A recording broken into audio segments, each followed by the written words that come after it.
Hi, this is Laurie-Ann again. How many of you have been into an Apple store? Come on. Who has an iPhone?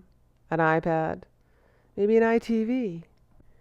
Maybe even the MacBook Air? iPod? The list does go on. How many of you have been into Starbucks?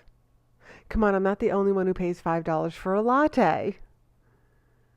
Starbucks and Apple work very hard at creating an experience. You think you're walking into Apple to buy an electronic device? You're not. You think you're walking into Starbucks to buy a coffee? You're not.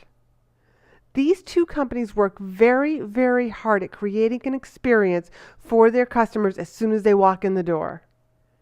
And face it, when you walk into those stores, it is a very different experience than when you walk into a similar store. Let's take Apple, for example. Is it the same experience when you walk into Best Buy or when you walk into the new Microsoft stores that are very similar to Apple? Now, you'll have to answer that question on your own because I am a Mac fan, so I've actually never walked into the store. But I have talked to a number of Apple employees, and I'm going to get to that in a moment. You walk into Starbucks. Sure, we pay $5 for a latte. But where else have you walked into a Starbucks? Might not be just your local one. Maybe you were traveling. I recently was traveling last year to a convention, and there was a Starbucks in the Marriott in the lounge. I actually, just a couple of weeks ago, spoke for a Human Resource Association. There was a Starbucks right in the lobby of this hotel, which made it great because I actually needed a cup for one of my props. But now let's take it a step further. Have you ever stepped into a Starbucks out of the U.S.? When I ask this question to audiences, I hear answers like Mexico, London, Australia, Spain, numerous different countries that Americans have stepped into. And when I ask them, is it the same experience? I always hear yes. You see, Starbucks works very hard at creating what they call the third place.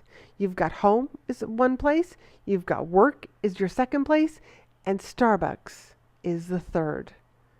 You see, Starbucks wants you to feel comfortable and at home when you walk into their store.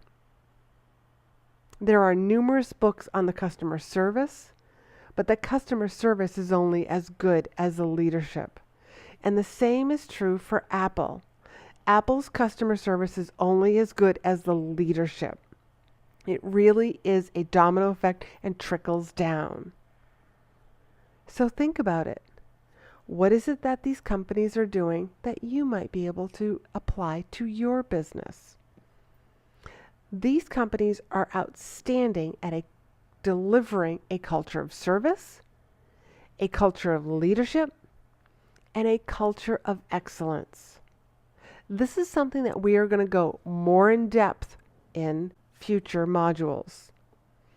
But what I'd like you to do right now is just jot down, what does a culture of service mean to you?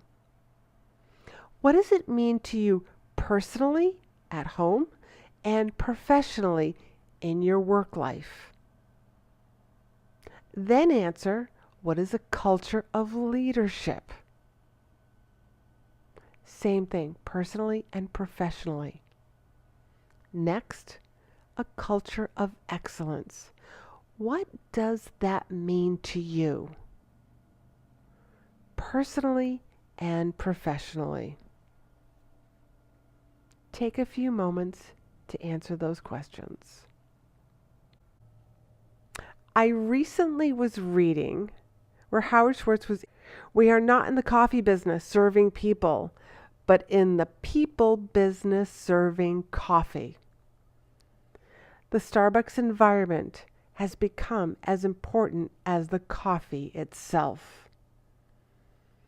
Notice his philosophy.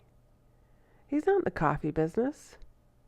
He's developing people, and those people happen to serve coffee to us customers. And the Starbucks environment is just as important as the coffee. How many of you would say that you go into Starbucks and you feel a sense of welcoming, that I'm home? You know your barista knows you.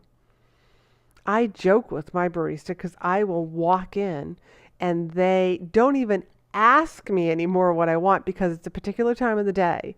If it's before 9 a.m., they just see me, pick up a venti cup, fill it with piped coffee, hand it to me. I once looked at her and I said, Jean, you act like you know me or something. And she joked back with me. She goes, yeah, I've seen you in here once or twice. What a nice feeling. That's the Starbucks environment.